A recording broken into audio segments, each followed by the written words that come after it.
What's up, nerds? We're your hosts. I am Chad. And I am Jake.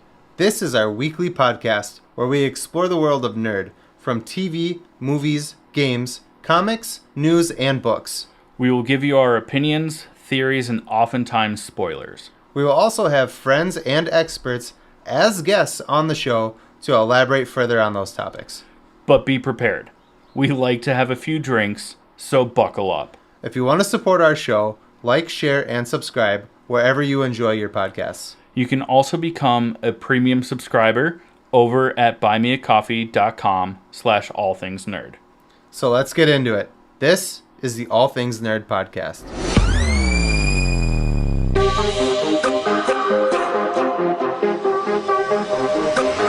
Nerd. Welcome, nerds, to the All Things Nerd podcast, your weekly dive into all things nerd. Chad, I hope you had a good week. And with that, let's jump into our guest segment. But first, cheers. All right, everyone. We want to introduce to you all our guest this week. He is a professor of political science at Marymount Manhattan College and the author of several books, including the book we are here to discuss with him, is A Cultural History of the Punisher. Please welcome Kent Worcester. Kent, thank you for being on the show. Thank you for having me. All right. So, Kent, thank you for joining us on the podcast. It is our tradition to do a cheers in before we get into the thick of it. If you don't want to, you don't have to join in, but cheers. Cheers, Kent. Cheers. Okay. All right. So, tell us about yourself. Who are you and why the Punisher? And also tell us briefly about this book. Well, I don't want to go into too much background, but I think it's kind of interesting. I grew up in a world where I wasn't really allowed to read comics except for comic strips in the newspaper, which I loved. But Mad Magazine was banned in my house and so on and so forth. And I've always had a kind of almost, illicit fascination with drawn images and with things my parents didn't want me to read. And there was some of that with the story of my relationship with the Punisher. I arrived in New York in 1983. I had been living in Cleveland. And Cleveland was a tough city, but New York was even tougher. I drove into the city in August 1983. And there was just such a, let's put it this way. I started to read comics as a kind of escape from graduate school a few years later, and I came across the Mike Baron run. And I thought it would make it a really interesting character to write about, right? I mean, this is 35 years ago. Yeah. But the key point was that everything we were talking about in graduate school was interesting, but it had nothing to do with the politics of New York City in the 1980s. And Mike Baron's run seemed more connected to how people were talking about crime and politics and how the city was shifting than anything I was learning in the classroom. So I think of the Punisher as a kind of alternative means of understanding the world we live in, a kind of unconventional way of understanding the world we live in. He's a kind of refraction. And I just wallowed in it for several years writing the book. Heck yeah. So then follow-up question to that is, we ask all of our guests on the show, what got you into like the nerd world? And do you have a favorite hero outside of the Punisher, if the Punisher is your favorite? That's a good question. I mean, I think I was always a bit nerdy. And again, it was partly the whole how much popular culture was kind of censored in my world. So, for example, my brother and I were allowed to watch, when we were quite small, we were allowed to watch an hour of TV a week. And that hour would be Star Trek. Star Trek, yes. So I think that's possibly the starting point. But I can't explain why, old movies pulled me in, old monster movies. Friends of mine at school in eighth, ninth grade would talk about how stupid 50s movies were, and I found them absolutely enthralling. When a crab crawls out of the edge of a beach, just put me in Yeah, that cinema seat and leave me alone and let me watch the crab monster get the romantic couple. I love that. And then do you have a favorite hero? It doesn't have to be a superhero, but outside of the Punisher, I don't know if the Punisher is your favorite, but outside of the Punisher, do you have a favorite and why? I would say with the Punisher, I think even people who love the Punisher have an ambiguous relationship to the Punisher. Mm, I mean, I think that even the most diehard fan will have to acknowledge that some stories are just completely gruesome, and that this character takes things way further than even the angriest real person would ever want to take things. So, so there's an edge to the character that I find absolutely fascinating, and I will always buy Punisher stories. But to say he's a favorite, it's hard to say. Let's put it this way. I generally prefer Marvel to DC. I might as well lose some readers right there. And that's it. I'm not getting that guy's book. And I genuinely prefer the kind of gritty urban corner of the Marvel universe. So if I'm in a store, let's say I'm in Forbidden Planet and there's no Punisher, I'll look for a Daredevil. I'll look for a Spider-Man. I'm interested in the city. I was taking my stepkids a few years ago to see the first Guardians of the Galaxy movie, and Reese said, "Do you have any of the comics?" And I thought about it, and I was like, "No, it's in space. It's not in New York." And, I enjoyed the movie, but it didn't make me want to read about their adventures in space. hmm That's awesome. I love that. Yeah. I I think, mean, you have to either to understand this book, you have to understand that it's about New York City. And there are plenty of people for whom New York City is an interesting subject. This is just an unusual way of talking about the last 50 years of New York City history. And one of the points I make is that almost everybody who writes about the Punisher writes about him as a Vietnam vet. But very few of his stories are set in Vietnam. mhm. Far greater number are set either in New York or in big cities that are reminiscent of New York, right? And the issue of American foreign policy represents a tiny fraction of Punisher stories. And the issue of crime, street crime and mob led crime, represents half the stories. I mean, I'm pulling that number out of my head, but I have read them, so I think it's close. So I don't know how to. I know how to. I think I know how to reach comic book readers, right? Like, the publisher and I put an ad on in the Comics Journal, and I'm doing podcasts such as this, and this is by far the most important of them. And I think I know how to reach comics fan, and I've been a comics reader since the '80s. And I was looking for that escape from graduate school, but I have no idea how to reach people who are interested in New York and who don't know that this is an incredible way of telling the story of the recent history of New York, or one person's version of the history of New York. Right. And speaking on that, in the preface of this book, you touch on like the memories of the Upper West Side and like Hmm. Big Apple Comics and Happy Burger specifically, Hmm. places where you would go to have like conversations and discourse that kind of like took its roots while debating what you read and what you were looking into. Hmm. Um, and so, do you think places like that are kind of like the foundation of landscapes of cities and communities over like the more cliche like Starbucks and generic retailers and things like that to where like the local Hmm. environment almost feeds more into those conversations because you can relate to the landscapes around you? That's an interesting question. Um, I mean, there are things about the Upper West Side that have changed profoundly, and I gesture towards that. I mean, the crime and that side of things is of course one of them.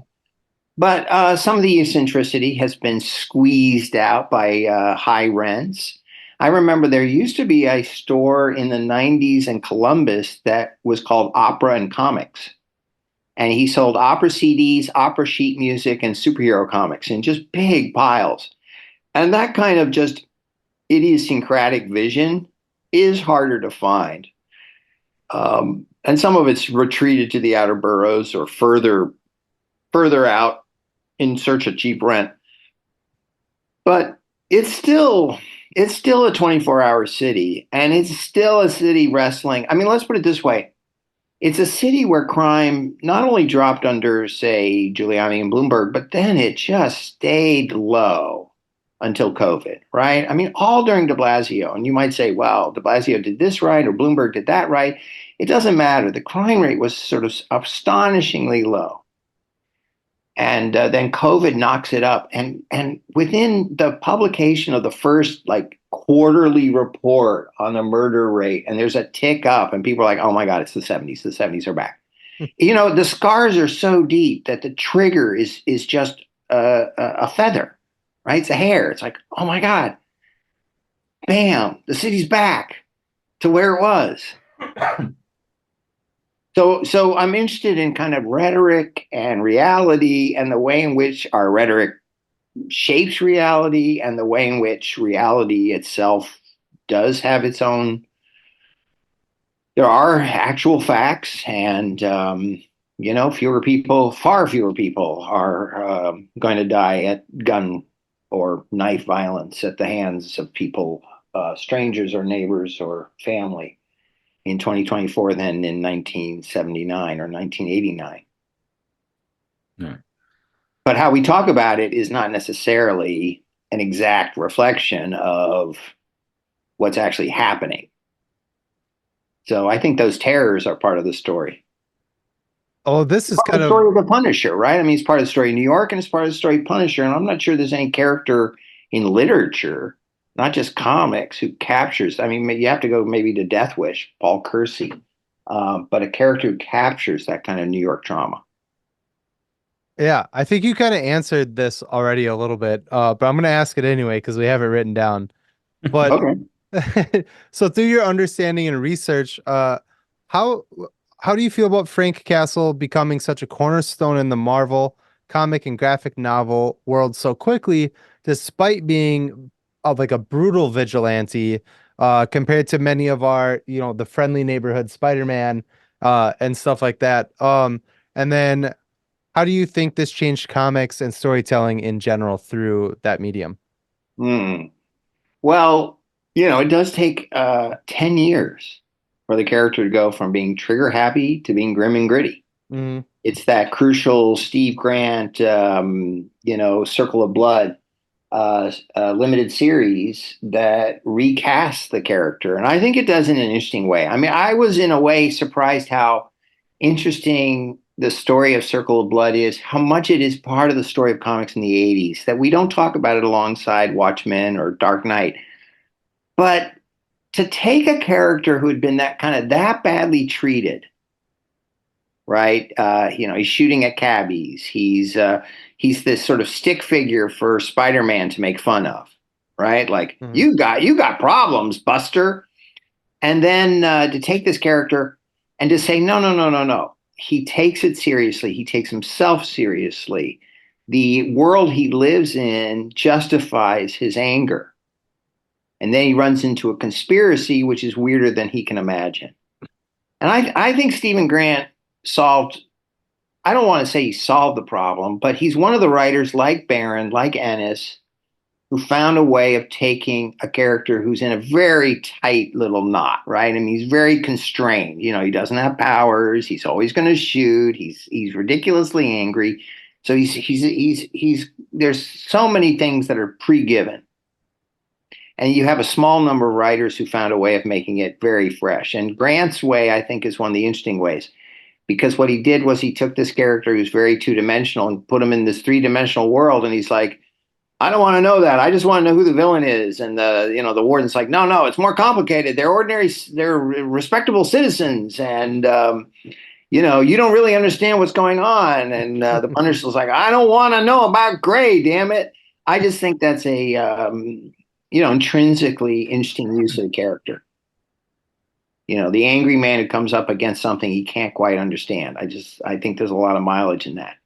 But for Marvel, of course, the character is so problematic because of the appropriation by the far right.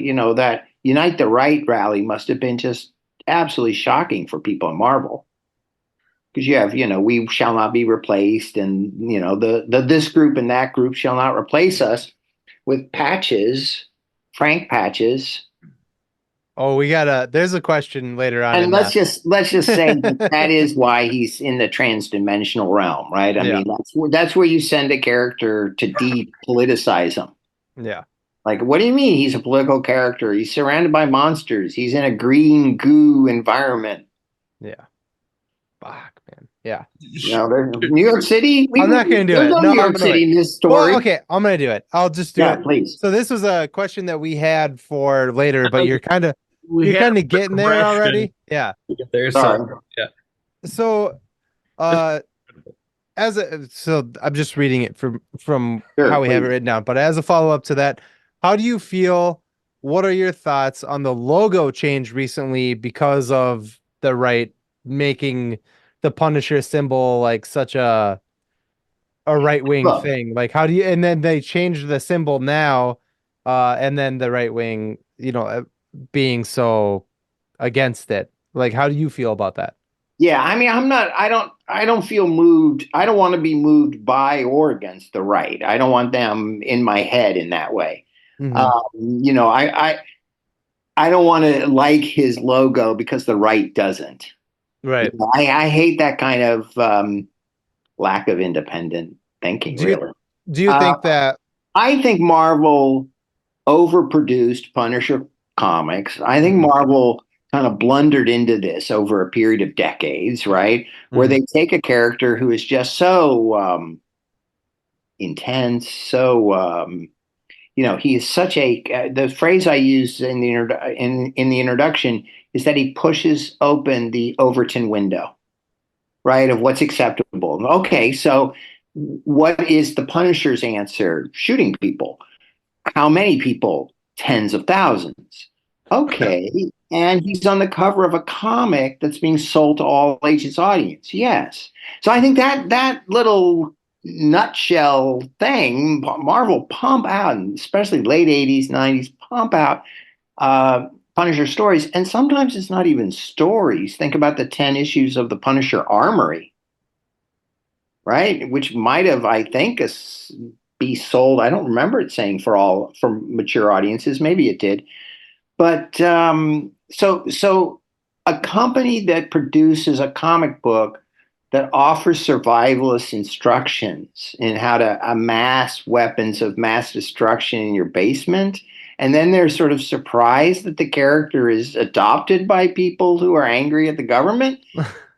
So, you know, it's fascinating to me how much of an outlier he is. That you have a character like the Hulk who symbolizes anger, and you can sell his T-shirts to 8-year-olds, and it doesn't matter because the Hulk is such a kind of fantastical character, right? I mean, he's green and he's big, but when you're selling 8-year-olds T-shirts of the Punisher, you're not just selling a kind of like cartoon version of a kind of like cathartic anger. You're in a way, I think, encouraging that anger. And I don't feel at all kind of censorious or, ooh, tisk tisk Marvel. But I do think there is an irony in this story. Yeah. Do you think that the changing of the logo pushes Oh, right, that the character? logo. Yeah. Do you I think think that that's a, change? Do you think it pushes the character, uh, uh, for better character development that he's changing it, or do you think that that should be left alone? I think it's the usual Marvel Lane bullshit. Yeah. It's such a wonky image. I mean, I recognize that my aesthetics are not the aesthetics of the sort of mass comics audience. You know, I find the look of the Baron and through the Ennis run.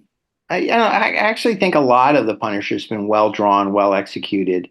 Um, in general, the fantasy, the Frankencastle, the Doctor Strange issues, those are probably some of my least favorite Punisher issues. Do you like the new logo, or are you It's just not feeling it?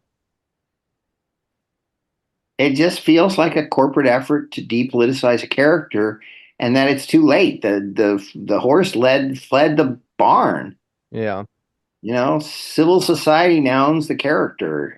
Marvel, I think Marvel's going to profit from back issues, right? Trade paperbacks and so on and so forth. But I think it's going to be a long time before that character can be used in the way he was used in the mid 80s. Fair. That that's something that I noticed in the book is you talk about kind of like the rise of the Punisher being on the same at least time frame of Absolutely. In Right. tandem would be the way to put it, right? It's like in parallel. The crime rate and the Punisher success go up and up. And then the crime rate peaks. It stays sort of at about, I don't know, 1,700, 1,600 murders through the early 90s. And then it drops. And the character doesn't change because those decades have established a certain kind of character, a certain kind of traumatic response, right? He's living in a world where 1,500 or more New Yorkers are dying a year as a result of gun violence, right. right? And so when it goes down to 400, he's still acting like it's you know some kind of absolute urban emergency. But like Sorry, on no, I have a lot of opinions about the Punisher. oh, I That's what we want. that That's is what we what want. we want. Um, but in the book you reference, kind of like the simultaneous rise of like Reaganism and the Punisher both kind of symbiotically uh growing. And I think we forget how much Reagan's election in 1980 is about crime. Yeah. I mean, part of what we're talking about is just how sophisticated the audience has gotten, right? I mean, in a way, that's what we don't talk about enough is the audience. And, Marvel has to kind of keep up with the audience, right? Especially nowadays. They make some move with a character and 100 Fa- podcasters are dissecting it. Fans are a tough crowd. Yeah. Tough crowd. Yeah. And also the character is harder, I think, to write now because in the 80s and early 90s, there was a sense of urgency. I think Marvel in the 80s and early 90s, because the crime peaks around in New York around 1990, 91, and it remains quite stubbornly high through the first half of the decade. So that 10-year period, 85 to 95, is the kind of golden age for the Punisher. Notice that's the period in the early 90s where there are 5 Punisher titles being published a month. It's astonishing, right? Given that character, how inflexible he is. Of course, one of them is 100 years in the future, right? In the armory, so there's no character in that. But it's 5 titles. And I don't know where I was going with that, but that is oh, I know that when you're in that 10-year period, 85 to 95, you don't have to motivate the reader or the character. It is absolutely a kind of membrane between entertainment and the society, right? You're reading about rising crime. Frank Castle is dealing with rising crime. It's, you're watching the local news. Frank Castle's reenacting the local news, but with a better ending. Yeah. You pick up the newspaper and then you pick up a comic the next day. Yeah. And by the time you get to Bernie Getz on the subway, it's like, wait a minute, am I reading the comic or am I reading about a guy named Bernie Getz? I love that comparison. I've never heard that before. I love that. I'll let you in on a secret. I moved to New York in 83. Getz's attack is what, 84, 85? I forget which. I'm blanking, but it's right there in the mid 80s. And he and I at the time were dead ringers for each other. I got free drinks because people thought I was Bernie Getz, and I was like, I'm not Bernie Getz. And people would be like, no, I'm giving you a drink. And I once got a free cab ride. He was like, Mr. Getz, I kid you not. And I was listening in the late 80s, a couple years later, to Jane's Addiction's Nothing Shocking, which is a pretty intense album, on headphones on a Walkman with a tape going through Times Square. And a young guy was saying, Getz, you're a dead man. You're a dead man. And I'm listening to this like album, like, whoa, Perry Farrell. And I noticed that people around me are kind of a little like nervous. So I take off my headphones and I'm like, Getz, you're a dead man. And yeah. So again, the absolute gap between what we were studying and writing about and what our exams were about and what was motivating people in the actual city. And there's the book. That's that. I mean, every aspect of that is horrible, boring. Not boring. Definitely not boring. The opposite of boring. I mean, I'm a pessimist, which is one reason I love the character. I mean, sad, but I get it. It makes sense for the character. I have a story for you. I think you might find it entertaining. Please, and I haven't told it before. I was writing the conclusion. Have you said that too first? Because you said that we're the most important. So. Oh yeah, you are. That's why you got I'm being the pessimist here. So I know it's important, but no, I was writing the conclusion. I find conclusions difficult. And I suddenly realized, oh my God, I'm just surrounded by blood. I have been reading for 4 years. I have been reading paperback novels from the 70s and 80s. I've been watching crime films from the 70s and 80s. I've been reading, there's roughly 1,000 Punisher stories to read, but I figure I'd read another couple thousand of Batman and Fool Killer and Daredevil and, stories set in New York or stories with intense, sort of violent oriented characters.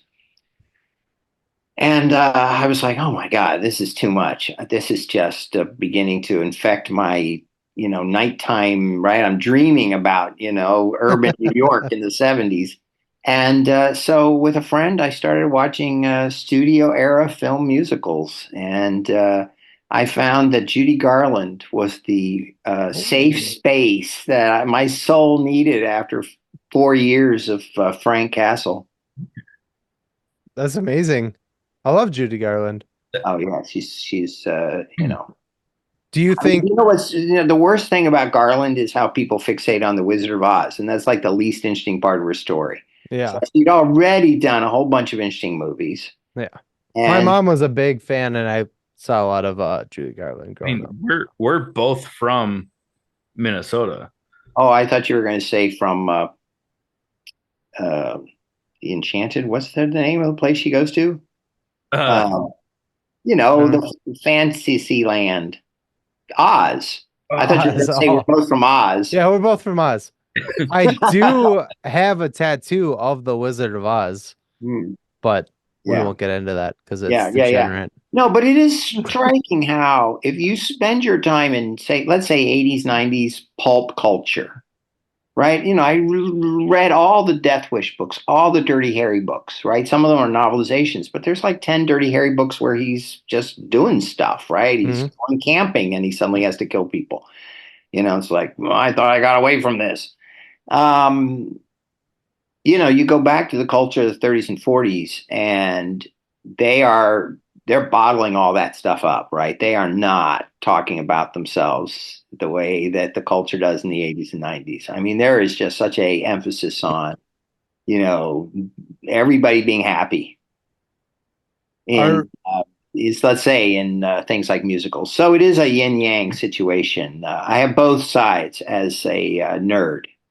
I can watch something from the 30s or 40s where it's just so sweet and it's so patriotic and it's so wholesome, and eat it like vanilla ice cream, and then read a or watch a violent movie. And Do you think that are you working on anything else I'm working on a can, book on the musicals. oh really? So you're Yeah, yeah, yeah. literally No, going to the other side. yeah, I know. I'm Okay. sorry to say, I think The Punisher is my last sort of comics related thing. That's yeah. Why are you apologizing? Well, let's put it Yeah. this way. As a kid, I was into movies before I was into comics. And as a kid, I was sort of, even then, I was intimidated by just how many books there were on movies. Mm. And I will say that once I got tenure and I thought, well, what do I really want to write about? And I thought comics. Part of the appeal was that there hadn't been enough, right? Yeah. And that, you look at your own bookshelf in 2000, right? Or 2002, and it's like, man, there's not that many good books. I mean, yeah, there's some coffee table books. And Jules Pfeiffer writes this delightful book about superheroes in 1965. But that bookshelf I had was pretty small. And I wanted to So contribute to that. But so now, now you're working on a musical book? yeah, see, I finally had an idea for a book, which I don't think nobody's done before. That certainly is overlooked, and has to do with hidden messages in films that people don't think as having messages. So it's Oh, called The Hidden Musical. that's wonderful. I can't wait. It'll probably take about 18, that's it. That's my last book. We're here for it. I can't wait. You're funny. And also just the whole what is the opposite of Frank Castle but still doing 20th century American culture? And it's like the film musical is definitely as far away from I love the range. Oh, I mean, that's amazing. I can't wait for it. I also well, just I love like musicals. sorry. Uh, what's your go-to musical? Sorry to cut you off. Oh no. What's your favorite musical or opera? I think of no, I'm not an opera person. I think of basically two kinds of musicals. The canon. And of the big ones, I have to say Meet Me in St. Louis. I think it is close to perfection. Um, Minnelli is such an extraordinary visual artist. It's a film where if you take a say 4K or a high def version and you freeze it almost anywhere in the film, you will have a perfect composition Mhm. because he's moving actors through 3D space, but he has such a sensitive, exquisitely attuned sense of what he's doing that you can pause at any moment, and it's organized and it's elegant. Anyway, so on the one hand, you have those kind of MGM sort of peaks, which I think are sort of peaks of cinema in general. But for me, I also love the forgotten musical, the low budget. I love a lot of those, especially the 40s. Um, I mean, it's just moments from these things. I love watching Betty Grable at the end of Pinup Girl marching with 200 WACs, Women Auxiliary Corps. And it's 200 military women and one famous Hollywood actress, and they're all doing this march. And it's so 1944. You don't get that in American movies. It's almost surreal how just for 10 minutes, Betty Grable is going, right, march. And all these women are following her. And it's like, what is this country? So just as I was trying to understand the 70s by doing Frank, 70s and 80s, now I want to understand the 40s. I love it. Love it. It's my other favorite decade, I guess you can say. I mean, it makes sense of just trying to understand who we are as a nation and political landscapes and everything, which makes so much sense for the I don't want to undermine it by just phrasing it as the career that you've built from your other books, this book, being a professor and everything like that. Like it's so much more than just a career. Like you've influenced A in. waste of time. Sorry. I didn't. No. I didn't say it. Those aren't my words. I mean, it is an unusual academic thing, right? I mean, most academics are more focused on reaching academics. But this is like right up our alley. So this is No, amazing. that's not. I mean, I have no particular. I mean, to me, I'm interested in people who want to know about New York in this sort of through the lens of the Punisher, whether they teach somewhere or whether they, I don't know, And to be able to tie office. those and to be able to tie those two things together, the, fake, bringing it to a reality and like looking through that lens, I think that's amazing. And Thank you. Chad is reading the book right now, and then he's sending it to me so that I can read it. Very Unfortunately, he familiar. got it first, I but well, I'm very I excited to have read it. more access to our email. I might just have to buy the PDF so that we can read it side by side. Yeah. And But by I think what you did is amazing and really unique, and I'm Thanks. really excited. Yeah. Thanks. Thank um, you. yeah, thank you so much for coming on here to talk about this book. And I mean, not just your perspective, but so much of the history and where you are looking to go next with your works, especially in the realm of our society, the history of this country, and everything like that. I know that we really appreciate being schooled and educated by everything that you're doing. Oh, Uh, you're too kind. but before we go, please tell our listeners where they can find uh, copies of your book, both physical and digital. And also, if they have more questions about you, your past works, your future works, and how they can reach you. Um, the publisher's Intellect. The book's a cultural history, The Punisher, Marvel Comics, and the Politics of Vengeance. The cheapest copies, at least for a while, were on Forbidden Planet's website. I don't know if they've sold out, but they had some at a reasonable price. Amazon will at some point discount it because that's how their algorithms work, and you got to know like that 72 hours where it's suddenly affordable. But the main thing is through the publisher's website. I did sell some copies at the Mocha Fest just last weekend, and we had a book signing at Barnes and Noble I don't know, 3 weeks ago. But it's hard. There's a lot of books out there, and just figuring out how to let people know about it is a challenge, especially like I say, outside of comics. We'll do our But you best to guys, get it out you there. guys have been great, and um, really, in a way, I hope it's clear. I have no interest in sort of being like, oh, I'm an academic who writes on comics. I am an academic. Um, but nor am I just a fan, right? I mean, in other words, it's not, oh, I'm important. It's let's take ourselves and our history seriously. Right. And so it is a kind of, I think of it as it's a thick book, but I try not to write it as abstract. It's not meant to be an abstract or academic book, but it is kind of a serious book. Right. Anyway, that's the hope. Thanks for I letting me mean, rant. no, my God, please rant all you want. I mean, seriously, thank you so much for being here with us. Thank We, you. yeah, my God, that was so much fun. We got so much information, and hopefully our listeners did too. And hopefully, listeners, they'll go buy your book. Yeah. Okay. Thank you. Have a good night. Appreciate you so much.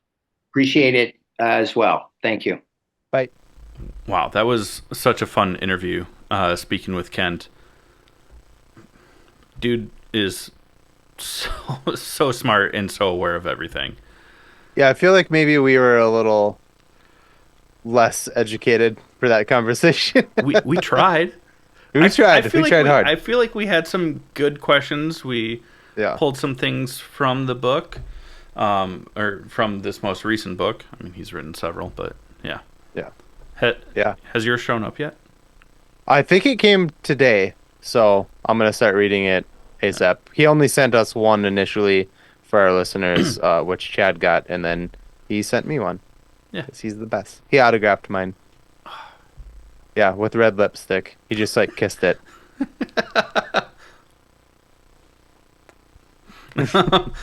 No, but Just seriously, Kent is fantastic. If you want to pick up the book, a couple of links are in the show notes as to where you can buy it, ways to reach him, everything like that.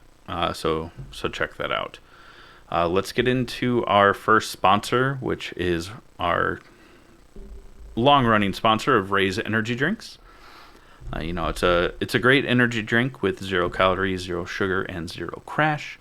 If you don't like energy drinks, that's totally fine because they have other things to choose from.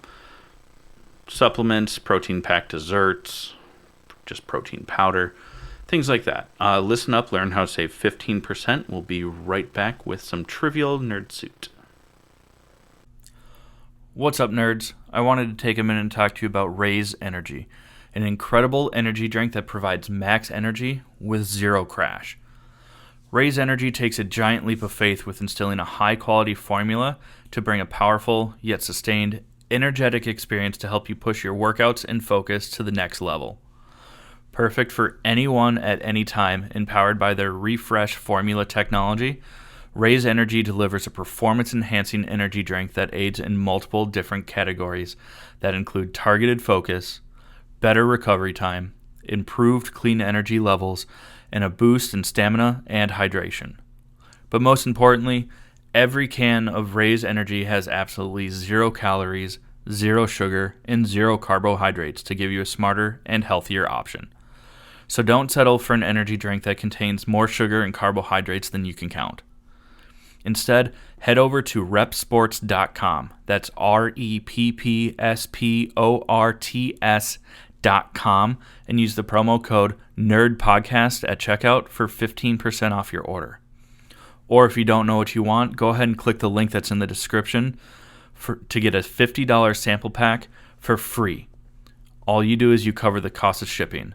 Again, make sure you use promo code NERDPODCAST at checkout to let them know that we sent you. Okay, nerds, it's time for some trivial nerd suit.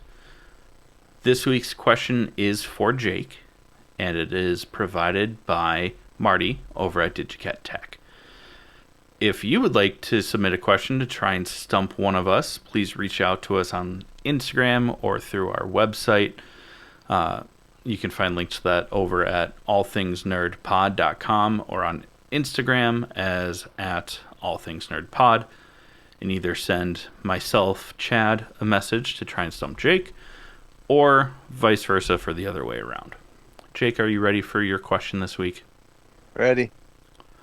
All right. So this one is not guess the character, but guess the film. Okay. In this harrowing post-apocalyptic horror film, a bicycle courier emerges from a coma to find himself in an eerily deserted city devastated by a very contagious virus. On his journey for survival, he encounters a resilient woman, a determined cab driver, and his young daughter, all of whom are in pursuit of a safe haven that's been teased by a military broadcast. Their quest leads them to a supposed sanctuary overseen by a major, the leader of the military faction, with not the best of intentions for the future of humanity. What's the title of this movie? Holy shit. Okay. What? Try again. So, in this harrowing post-apocalyptic horror film, a bicycle courier awakes or emerges from a coma. I struggled with that word earlier. Wakes up from a coma to find himself in a eerily deserted city that seems to have been devastated by a contagious virus. During his journey to survive, he encounters a resilient woman, a cab driver, and his young daughter. I'm assuming the cab driver's young daughter. All of whom are trying to find a safe haven that's been teased by a military broadcast. This is a movie? It's a movie. Is it Resident Evil? No. All right, hold on. I'm very surprised. I'm surprised. The bicycle thing is throwing me off. Like a bike messenger, like a I delivery know. person. A bicycle courier in a zombie apocalypse. And a cab driver? I think. Never mind. Oh, God. Is it Zombieland? No. What? Oh, my God. That's 2 wrong guesses. I'll give you one more guess. And then I'll give you a hint. A bicycle courier. Bicycle courier. That's the only thing that's throwing me. Bicycle courier. I think you're focusing on the wrong part of the question. Right on. Bicycle courier. Just kidding. Wakes up from a coma alone. The only like zombie thing I can wakes up from. God! I never said zombie. Post-apocalyptic. No, yeah. Is it 28 days later? It is. I didn't know he was a bicycle courier. It's probably been a while since you've seen that movie. A long time, but I don't. Did they mention that he's a bicycle courier in the movie? I watched part of that movie once. Not out of like, oh, I'm not interested in this movie. I just like, it was just on at like a friend's house. Yeah. And I never saw the whole thing. So a lot of the further things I didn't get, but I think the coma thing kind of had me weird too, because The Walking Dead, like that's how Rick wakes up. Oh, but like yeah. he was a cop, not a bicycle courier. So I'm like, bicycle courier, and I'm just making excuses for myself right now. But I don't remember anywhere in that film, and it's been a long time since I've seen it, so maybe they did explain it. I don't remember anywhere in that film that they explain that he's a bicycle courier.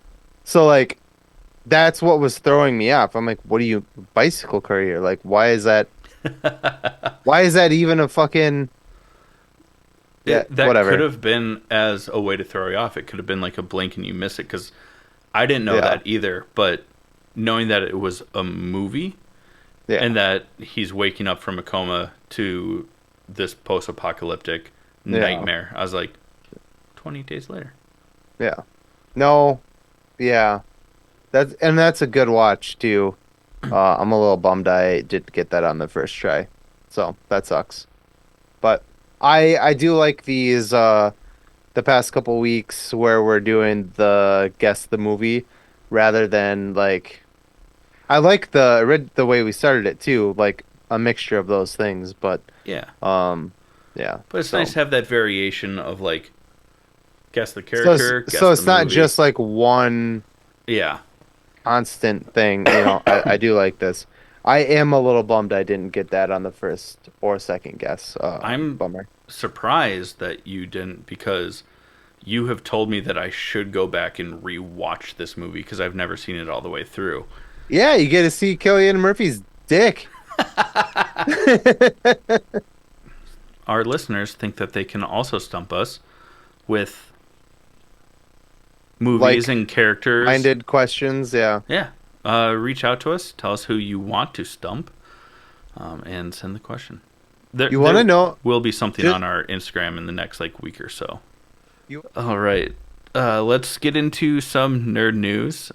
It seems very inappropriate that we were giggling at the start of this. It was from something else that happened, but we do want to announce and send out our condolences to his family and friends. But Chance Perdomo, who you would know most notably recently from being in Gen V, as well as the Chilling Tales of Sabrina, passed away this past weekend. reports are saying on Friday, the 29th of March. If you look on like IMDb and stuff like that, it says the 30th.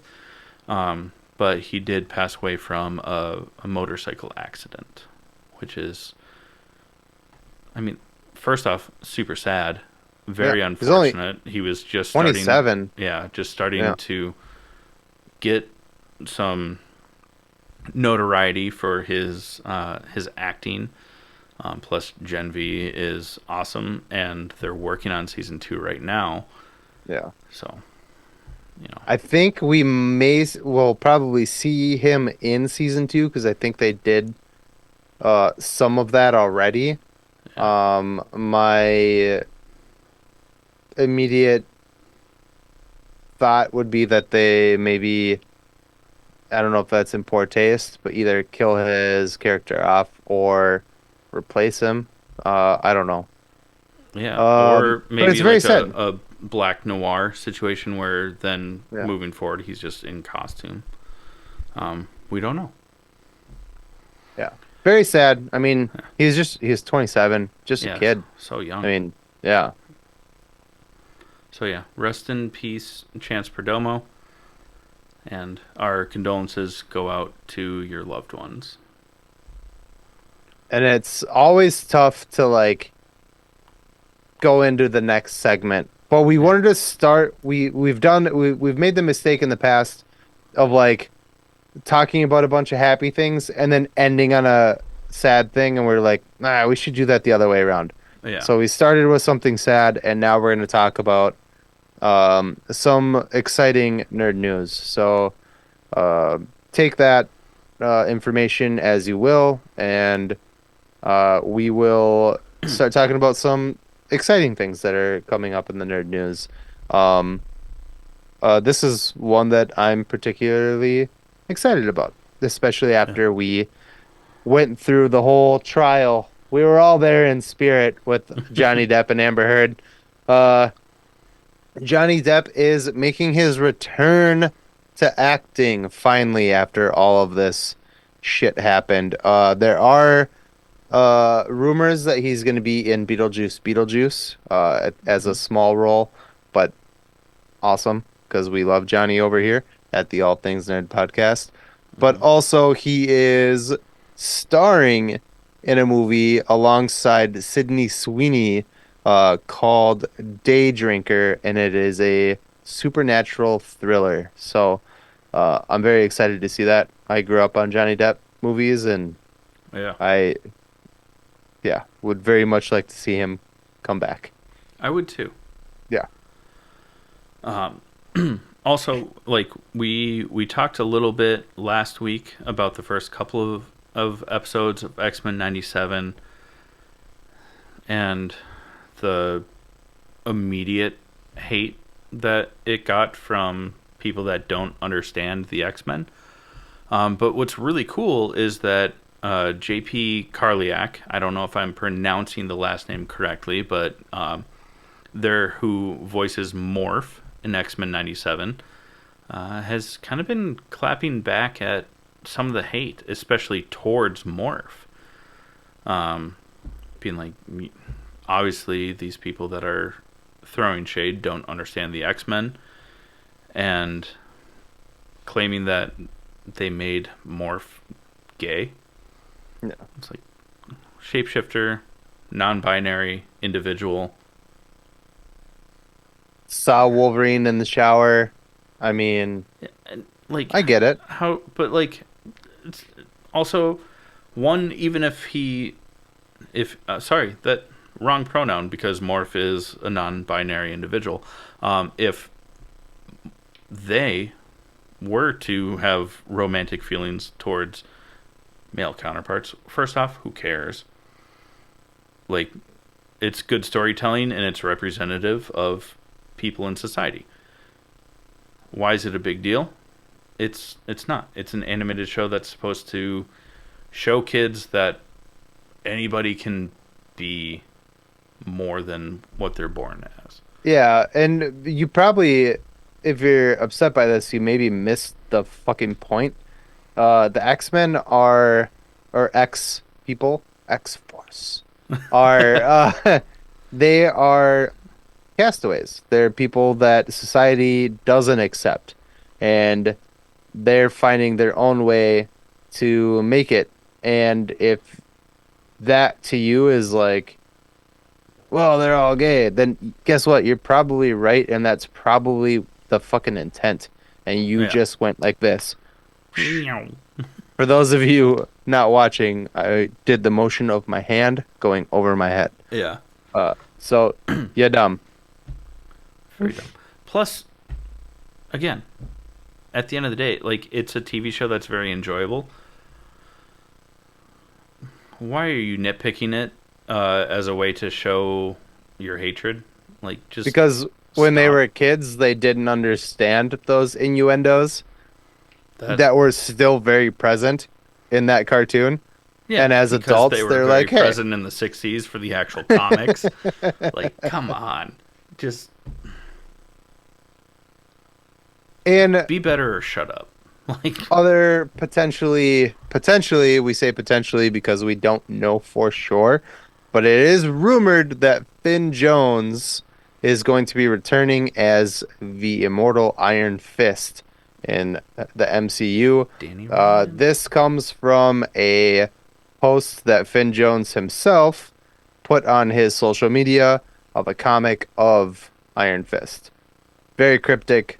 That could just be him living his glory days as Iron Fist, but also maybe because we've heard rumors that Iron Fist is going to be in the next Shang-Chi movie. Yeah. And that would be cool if we continue. You know, if we got Daredevil, or Charlie Cox as Daredevil, and John Bernthal coming back as the Punisher, and Jessica Jones, potentially or Kristen fuck, Ritter as Kristen Jessica Ritter Jones. as Jessica Jones. I fucking flip flop that shit. Then it is very likely that we will also see Finn Jones reprise his role, which would be dope. Would be. And I it like gives Finn Jones as an actor. I wasn't the biggest fan of the show, especially like season 2. Season 1 was dope. Defenders was dope. Season 2, not his fault. But yeah, season 2 wasn't great. Yeah. What is, god damn it? What is the girl's name from that plays opposite to him in I'm Iron pulling Fist? it up right now. Because we talked about this, and I want to make a point to be like, that's dope. But I just don't know her name. Jessica Henwick, who played Henwick, Colleen. yes. Yeah. So the Jessica Henwick turned down the role in Shang-Chi of Simu Liu's sister because she was hopeful for the return of Iron Fist in the MCU. And she was like, if I play this character, they're not going to cast me to play my other to role be that I was Colleen already in the again, MCU. So now, if this happens, I think that would be a brilliant move on her part. So yeah. 100%. Because then what was the movie she did instead? Oh, I'm also... Short hair. I can't remember. Oh, it was the Gray Man? The Gray Man. Yeah. Yeah. So, good move, Jessica. Yeah. Yeah. Anyways, sorry, I got really excited about that. Because I remember like when we originally talked about it, we were like, oh, you turned down an MCU role? Like, fuck, dude. Mm-hmm. And then now it's like kind of like Well, playing. okay. It's like, okay, damn, you knew what you were talking about. All right. I yeah. see you. I see you. In like a nostalgic way, it's not so much nerdy, but something that we both grew up watching. But the news of this is not as exciting. Happy Gilmore 2 has a green light on it. I don't want to like start shitting over the fact that that's happening. Because, yeah. Happy Gilmore 2 is going to happen. I don't want to talk mad crap about it right off the gate. Cash grab. What? I read a little bit about it, and do you know who is playing Chubbs' son? You sent it to me, so I Did do. I? Oh Yeah, yeah. Okay. Tiger.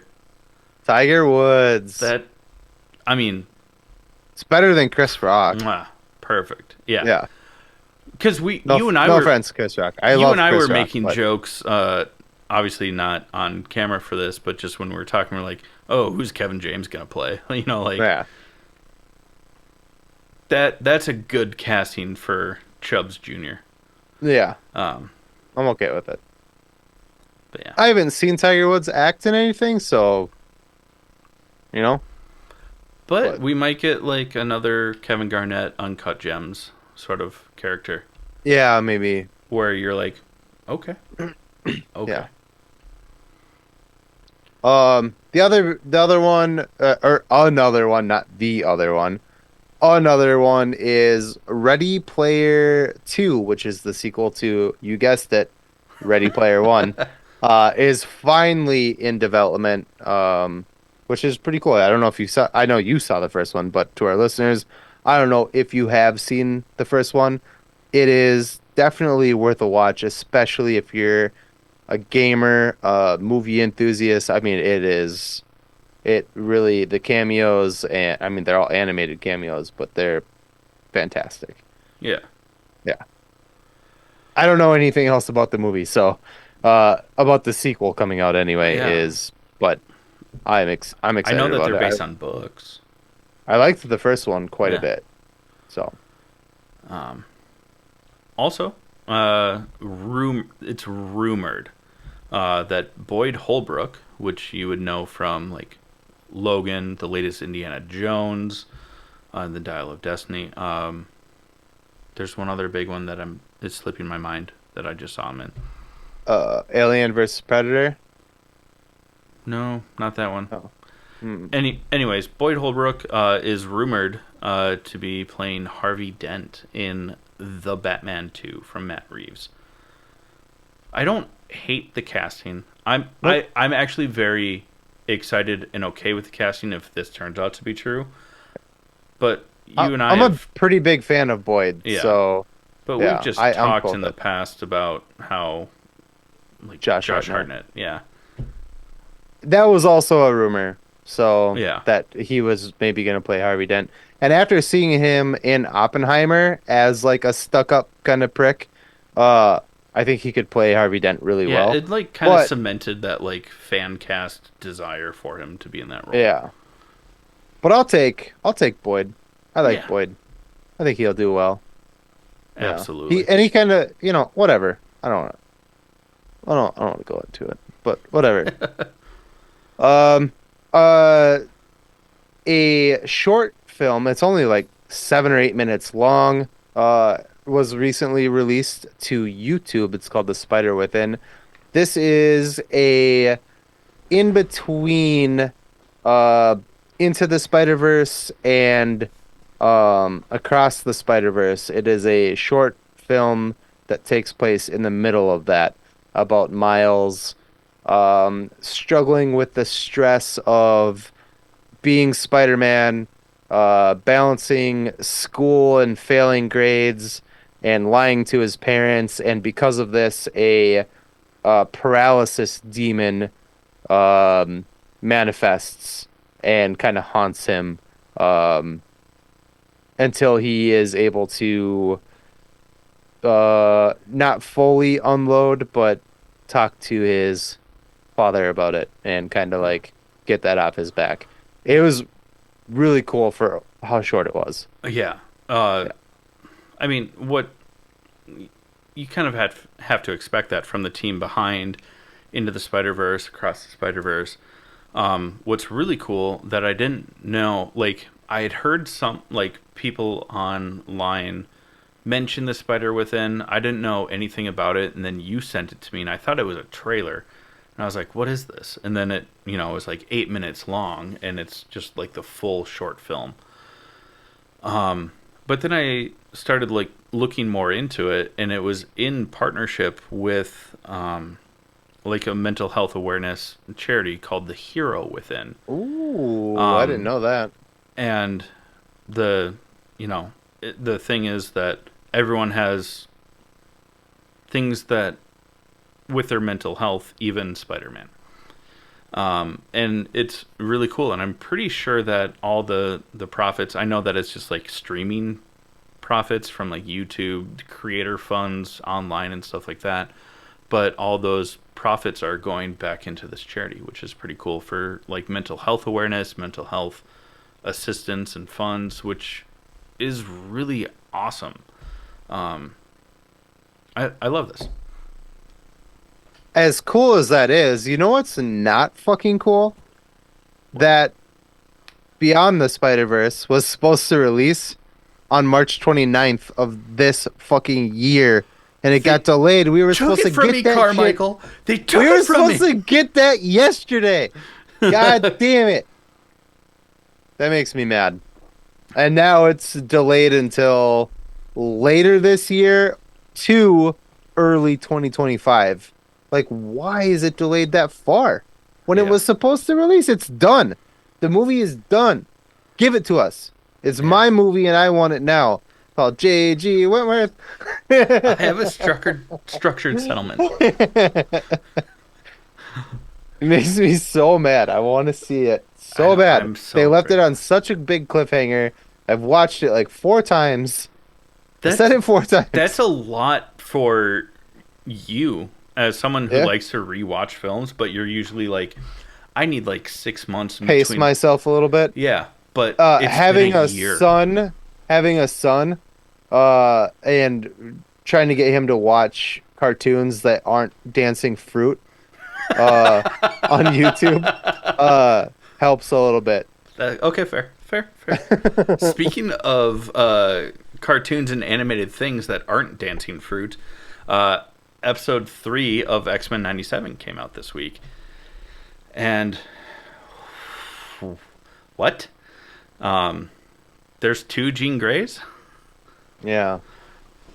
I mean, this episode was rad. I mean, I'm loving the new dynamic. I've seen online people complaining about the animation style being a little choppy. It reminds me a little less voluptuous. I get it. Yeah, a lot of decaking. Bouquet? Different kind of cake. Oh, okay. My bad. You're the expert. But I like the animation style. It feels like a nice like bridge between some of the like newer adult animated shows, kind of like Archer. Like it has very much like an Archer animated vibe to it, but still being heavily influenced from like the 90s series. This episode was pretty creepy too. Yeah. Like it was about Mr. Sinister, and he is like turning the mansion into basically hell, which was cool. It was very cool. And also stealing Jean and Scott's baby to where they have to send him to the future with Bishop. Nathan Summers. Yeah. So I love this. I love the show. People that are hating on it don't get it, or they're just dumb. Don't watch it. Just don't watch it. If you don't like it, don't watch it. Nobody's forcing you to fucking watch it. Just if you don't like seeing Gambit in a crop top, fucking tuck your boner into your waistband and shut the TV off. Okay, yeah. It's fine. Can I do the first part and keep watching it though? Like, yeah, because I enjoy it. Yeah, cool. Just don't complain about it. Yeah, you're good. You can you can like it. Just don't be a fucking baby about it. You know. And also, like, it's based in the 90s. Have you seen anything from the 90s? Every dude was wearing a crop top, especially the jocks. Yeah. That got off topic. I mean, I think it was pretty on point. It needed to be said. I don't really mind like spicy clothing on men. It really doesn't bother me. I was gonna say something to set it up for you. I told you not to volley me, dude. That's why I I didn't. can spike it on my own. I bet you can. Speaking of spicy crop tops, have you heard of Crybaby Craig's hot sauce? It's a pickled habanero and garlic hot sauce that goes on practically anything. Listen up, and we'll tell you more about it. Hey, you nerds. Do you love spice? Supporting small businesses? What about enhancing the flavor of your favorite foods? If you said yes to any of those, our good friends over at Crybaby Craig's have the perfect solution for you. Crybaby Craig's is a pickled habanero and garlic hot sauce that goes perfectly with your favorite foods, adding the perfect amount of spice and enhancing the flavor of everything it touches. Started in Minneapolis by Craig back in 2012, Crybaby Craig's has become a Minneapolis and Minnesota staple in the sauce world. So head over to crybabycraigs.com and order yours today. All right, friends, we are going to talk about Invincible Season 2, Part 2, Episode 7, now streaming on Amazon Prime. And as always, spoiler alert, because we're going to ruin shit for you if you haven't seen it. So if you haven't seen it, check back in later. I mean, fuck me sideways.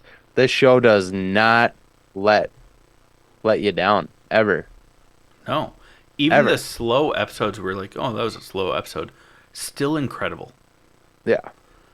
It's We don't want to spend a ton of time because we do have our interview on this episode as well. But there are some really big things that happen in this episode. One of those big things being the introduction of Anissa. yeah. Quoting J-Lo here, if you know, you know. Oh, I thought you were gonna say it reminds you of when you were 16, running the block. You know, My order at the bodega. at your private school. You know, Yeah. Your girls only private school. Anyways, fuck J-Lo. Anissa has been introduced in the comics. If you do not know, Anissa rapes the shit out of Mark. Oh, And I mean that in the literal sense. I'm not Yeah, like, I just- ha ha ha, making a we joke should about have it. talked about that beforehand to not use the hard R word because it gets filtered from algorithms. Oh, okay. We'll start over. Yeah, we'll completely start over. Say grape. I'll just say, like, takes advantage of in a That works too. aggressive way. Wait, are we starting all the way over? You said? Okay. Okay, friends, we are going to talk about Season 2, Part 2, Episode 7 of Invincible, now streaming on Amazon Prime. As always, spoiler alert. If you haven't watched it, check back in. Fucking hell, this show does not disappoint. Ever. Even on slow episodes where you're like, "Oh, that was a slow episode, but so much shit happens. So much shit happens. And we can't spend a ton of time talking about this because we have a lot to cover and we do have an interview on this episode as well. But one of the huge things that happens in this episode is that we get introduced to Anissa. If you know, you know. Quoting J-Lo here. Yeah. At the bodega. Yeah. Orange drink, if you know, you know. You know, Nessa from the block. Yeah. Only she honestly, probably though. came from a block, unlike J-Lo. In the comics, Anissa persuades Mark to have intercourse with her in a Non-persuasive way. in a very aggressive way that he is not Keen to. privy to. You know, like the fruit that grows on a vine for wine, Eminem, you can use that line and keep going with it. I love that you're using that now. Yeah. But yeah, there's a... Yeah. I, because this is an adaptation. It's an aggressive sex scene. Yeah. It's a unwanted, hardcore sex scene. Not in this episode, but No. This Yeah. character Anissa, who is a Viltrumite, sees Mark's potential later in the story and is like, "I choose you," and he's like, Yeah. "No." Yeah. He's like, Pika, Pika. Because you said I choose you. Yeah. Get it? All right. Yeah. Pineapple, myself. pineapple, pineapple. Fuck It's up a that big we're deal. laughing about this, but Yeah. we're just funny. Well, and it's like such a wild thing to happen In in a a comic. comic. I mean, yeah. Yeah. But at the time it happens in the comics, Mark is with Eve, so obviously it's not going to happen yet. I also don't know if animated adaptation is going to include that it snuggle struggle scene, but sorry. It's not something to laugh about. it's not. It's just a wild fucking thing to put in. The topic of it is not something to laugh about. No, The way that we obviously are not. trying to avoid saying the quiet part out loud and finding creative ways to do it is what's making me giggle. Only because I used the actual word the first time around, and Chad was like, "The algorithm will take this video down." Yeah, we can't say that. So we had to start over, and now I'm trying to find creative ways to get the point across to where yeah. we also fall in line with the comedy improv tags that we have developed over the years. Whether you guys think that we're funny or think that we improv, we do. Literally, our things just say "wing it," except for the nerd news segment or our trivia. Anyways, But it's brutal. And another big thing that happens is that she tells Mark after she kicks the shit out of him that if I'm not the one who's going to convince you, someone else is going to come here and they're going to be the one to convince you. And that in theory is, and I didn't look up his name, but he's that one that, remember that clip that I sent you like a while back? yeah, That big ass dude with like the fucking like gauntlet on his hand or whatever. Not Thanos. that almost destroys Mark and Eve. Yeah, that's the other person she's talking about. And don't we see a glimpse of him before he gets the augmented gauntlet in that fight Probably. with Alan? Wasn't he the one that survives? I think so, yeah. Yeah. Again, we should have looked up that character's name, but neither of us have read the comics, compendiums, graphic novels, however you want to phrase it, because it very much depends on how. About two though. Yeah, we both of us looked it up today, and we're like, I can't wait to we keep seeing shit online where we're like, it's spoiling the future. Might as well read it for ourselves. Yeah, I don't want to wait until the show is completely over to read the graphic novels. I'm just like, you know what? Yeah. That was my original take on it, but I'm like, nah, can't do it. I just gotta dive in. Yeah. That's where I was too, and especially with something in our honorable mentions. But I'm not gonna wait for all. There of is that. something really cool that I didn't mention to you prior to this, and I'll make it real quick. But I didn't know that Mark is kind of like Doomsday in a sense. So every time Mark gets his ass whooped, because he gets the ever living shit kicked out of him like every other episode, he gets stronger from it. That explains so much also about Alan, the alien, because they used Viltrumite DNA to like enhance him, and that's why he got more buff after like being on the verge of death, which is why Optimus Prime. I don't remember the Viltrumite's character's name, but it's voiced by Peter Cullen. um,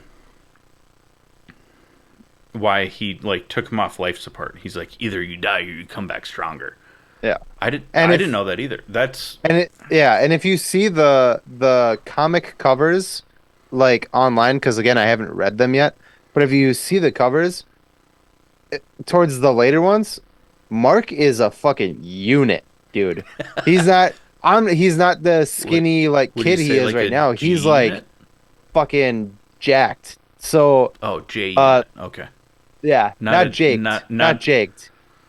no. I not like a G unit, but like a little bit further down. He's J. a unit. He is Yeah. just a fucking refrigerator. Um and Is it uh running? it's because every time he gets beat, he becomes stronger. So all of these like ass whoopings that he's been taking the past like 2 seasons now, he's just been getting stronger and stronger and stronger, which is dope. Yeah. I read that today, literally today. That's that's so exciting. I hope that they explain that in the show. I would expect that they would, but who knows? Well, they kind of do a little bit because like him and Rex are talking or whatever, and Rex is like, Your "I can't teeth believe grew you back. grow your teeth grow back." Yeah. Yeah. So like he's regenerating in that same sense. Like every time he gets like fucking beat to shit, his body regenerates stronger than it was before. That's so cool. Yeah. Speaking of Rex, Facts. he's still not like fully ready to go back out into the field because he's still recovering from having his brain blown out. But he still goes back out into the field. Mark does show up, but it's after the fight is won, and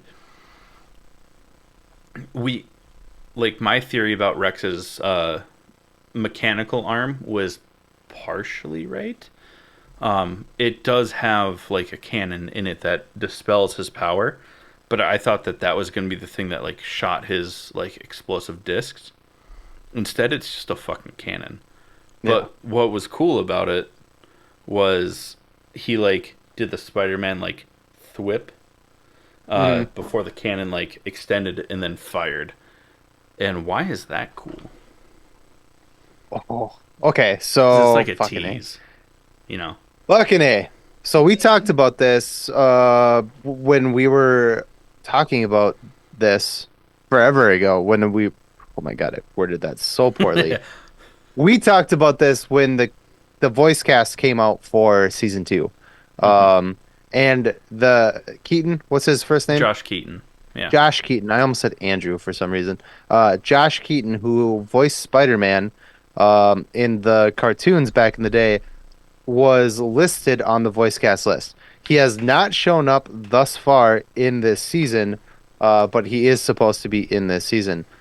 In the comics, at the moment where, again, spoiler alert, at the very end of this past episode, episode 7, um, Sterling K. Brown's character has Mark's mom and his brother. In the comics, in this exact same instance, Mark goes to attack him and he opens a portal and Mark flies through it, yeeting him into Spider-Man's universe. And we're thinking that that is what's about to happen for the season finale of Invincible, um, which would be like I don't know how to express my excitement for it without sounding like a twat. It would be so fucking dope. What are you doing? Sorry, I was trying to. Way in here. I'm very sorry. Yeah, I mean, because we, on top of seeing Josh Keaton's name show up on the voice actor list, but like he's a voice actor that's done a handful of things. Like he could have just been playing a random character. But then when you look at the teaser that they put out for Invincible season 2, where Mark is explaining to Alan how it takes so much time with like the animation and stuff like that. On the table, you only see like half of a cover of a comic book where it's Invincible flying alongside Spider-Man. So that really heightened the speculation. And now that this scene that happens as kind of like the cliffhanger for the penultimate episode of the season, which leads to Mark being sent to an alternate dimension where Spider-Man is there, it's almost like this has to be what's happening. Has to be. Now, are they going to show Mark rush off and start flying and then tell a whole story of like the side characters and stuff? I say side characters, but like I'm invested in basically all these characters except for Immortal at this point in time. to fill the episode, and then the cliffhanger at the end of season 2 is him going through the portal, hitting Doc Ock, and then Spider-Man being like, "What was that?" Like, who just saved me? Run. Yeah. Or is this entire episode going to be him in the alternate dimension working alongside Spider-Man trying to get home? I don't think so. I think the first thing you said is probably going to be that. I mean, realistically, yes, but like, yeah. It's my Spider-Man and I want him now. You know? Like, yeah. Call J.J. Jonasson. That was good, but you're an idiot. I stand by it. I was trying to figure out, I don't know why. The voice actor that played Spider-Man in... Because you wanted to say Andrew, and I was like, is that Yuri's last name, who's been voicing Spider-Man for the most recent adaptations? It's not. That's what I was doing. I'm sorry. Andrew Garfield, the only Spider-Man that matters. The favorite Spider-Man that matters. There's others that matter. Anyways, doesn't matter. I guess we'll find out this week, and we'll tell you all about it next week. Another spoiler alert as we move on from Invincible is we saw Godzilla X Kong, 2 Godzilla, 2 Kong, this past week. So a spoiler alert, if you haven't seen it yet, don't. There's not a lot to spoil. Sorry, There's not a lot to spoil. It has the algorithm of bigger jaws and Dominic Toretto's white t-shirt never being soiled.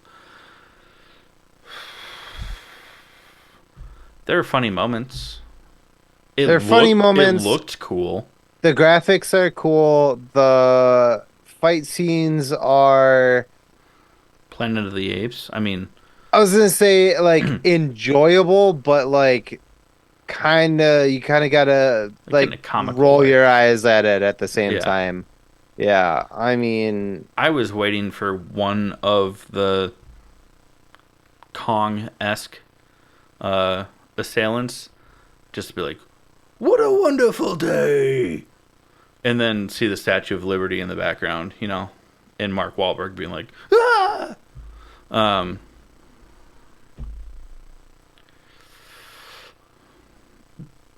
Go on. You did that. You keep going with it.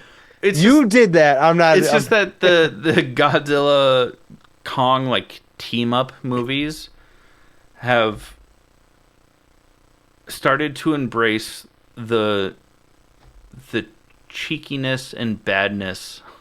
Badness isn't even a word. Of the old Godzilla movies where like Godzilla uses his tail to like slither across the ground so that he can drop kick someone 1.5 miles away. Like, this is the fastest that we see Godzilla move on ground. We also see him swan dive off of a cliff so that he can start swimming faster. Like, what the fuck, man? I didn't mind the dive, but the dive at least was a little bit more logical instead of him suddenly being good. like, whoa. It just wasn't good. The movie wasn't good. And I'm not going to shit on it because were trying not to do that too much, but it just wasn't good. And they're already making another one. Like, and it's like, you And the guys, premise McFly. the premise for it is the exact same thing, but more Godzilla focused instead of Kong focused. Yeah, So the next one, instead of Godzilla X Kong, is going to be called Kong X Godzilla. maybe that's not. That's me speculating, but the algorithm uh, leads me to believe that I'm not that far off. Yeah, it just Well, because just this wasn't. was Godzilla X Kong, Ever a since new they, empire, the it's new such a empire. it's such a dumb thing because the Godzilla was awesome. Mm-hmm. Skull Island was awesome. Uh, Godzilla, King of the Monsters, awesome. Awesome. As soon as they brought in Kong and Godzilla, and it wasn't even them that made the movie bad. It was when they brought in Mechazilla, and it Yeah. made it so terrible. And they brought in that one guy from or yeah, that's gonna sound bad. Millie Bobby Brown from Stranger Things for that movie, and that whole like I side. mean, she was in Godzilla King of the Monsters. Yeah, but it just didn't need that whole like storyline didn't need to be anything. It Yeah. never needed to be there. It was such a pointless waste of And time. also, who can forget the most iconic line of Godzilla versus Kong of, "Oh my god, they made a robot Godzilla. No, that's a Mechazilla." Like, come on. Yeah. Ever since then, these movies have not been great. Um, And I had a a little bit more hope because it seemed like this movie was more about the monsters than the people. One, I was wrong. And two, bigger draws. Bigger Jaws. Bigger Jaws is kind of just the Yeah, it's every. It's like every movie. yeah, it's the trope for We can't really get every away from meetup. it, unfortunately. But But you can do it better.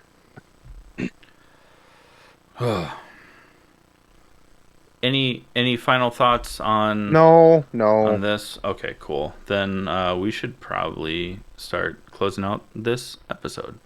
But before we close out this episode, we are going to talk about our honorable mentions. Chaddenheimer. What do you got? Ooh, Chattenheimer. I'm okay with that one. Yeah. Infers that I'm smart and can get Florence Pugh. Neither of them are correct in real life, but I'll take it.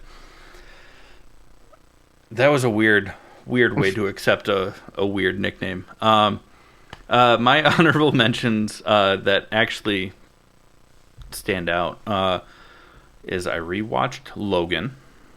I've been going through all the old X-Men films, and then I'm going to rewatch the old Fantastic Four films and Deadpool, getting ready for All of them? like the Fox ones, yeah, from the Fox universe. Like even the Miles Teller one? Oh, I forget about that one. Maybe not That's all. us? Maybe not all of them. Um, sorry, not sorry. That movie was trash. But Logan is just such a great film. I love it every single time I watch it. And then just because we share one of our honorable mentions this week, I did start watching. It's a TV show on Netflix called Bodies. It's a British show. I've only gotten through one episode, and I'm intrigued because there's like two storylines going, and they're separated by like 80 years. I'm intrigued to see where it goes. And then lastly is the three body problem. Finished that. So good. It was so good. I really enjoyed that show. What about you? Well, we also watched the Three Body Problem. and finished it. And yeah, I mean, we can talk about it for a second, but in a minute. And then we watched Warrior, um, the movie with Tom Hardy and Joel Edgerton, where they're like UFC fighters, but they're brothers and they end up fighting each other. It's a fun movie. There was another one that I remembered earlier, and I don't remember it now. Remember? I told you. I was like, oh yeah, we also watched this. If I remember it when we talk about our I honorable mentions, I I'll also say don't something. remember what you said. I don't remember what it Sweet. was. Realistically for us over here, oh, it was The King. Oh yeah, The King because on the Netflix with Joel Edgerton connection. Timothée Chalamet. Yeah. Yeah. But realistically, the three body problem kind of ran this house for last week.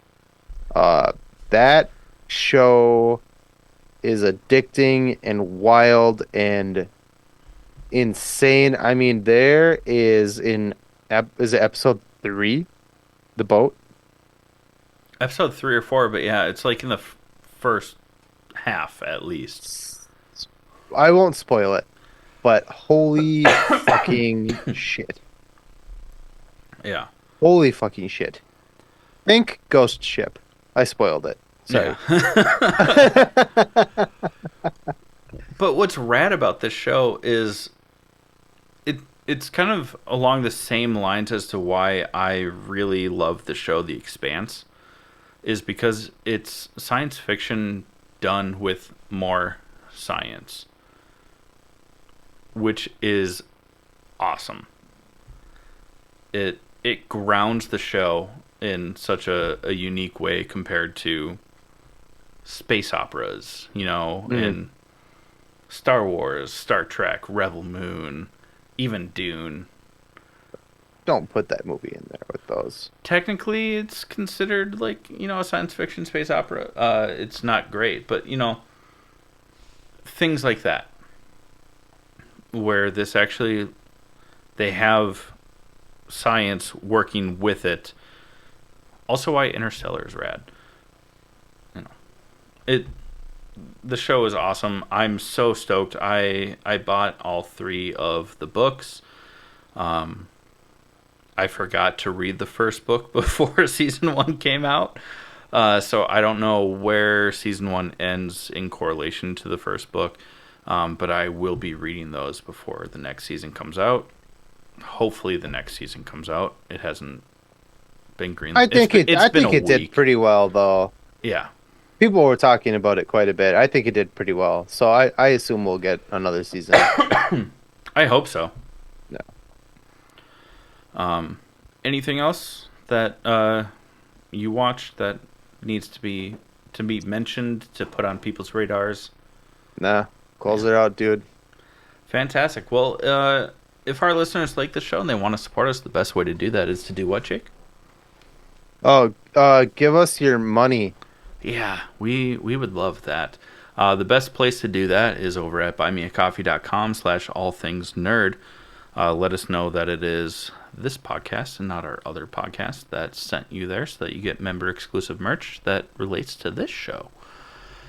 If you don't want to give us your money on a monthly basis, we totally get it. Lame. But then you can just head on over to the allthingsnerdpod.com website. There's a link to our web store. Then it's like a one-time purchase, but you still get something out of it, which is pretty rad. If you don't want to give us any money, I mean, double lame. But just like, share, subscribe. In all honesty, like, that helps us the most. Just getting the word out there, telling other people to check us out because you enjoy it, and because you think we're as funny as we think we are. Also, we want to give another huge shout out to Marty over at Digicat Tech, who helped us on our new website, has been doing a lot of stuff for our promotions. Fantastic. If you like other nerd podcasts, especially D&D, like a live play sort of storytelling aspect, check out Kobolds in the Basement. It's another All Things Nerd production. Most importantly, though, thank you so much for being a listener, being a fan. We love you all, and thank you for dealing with our off-the-cuff remarks and our what we think is hilarious humor. With that being said, this has been the All Things Nerd Podcast.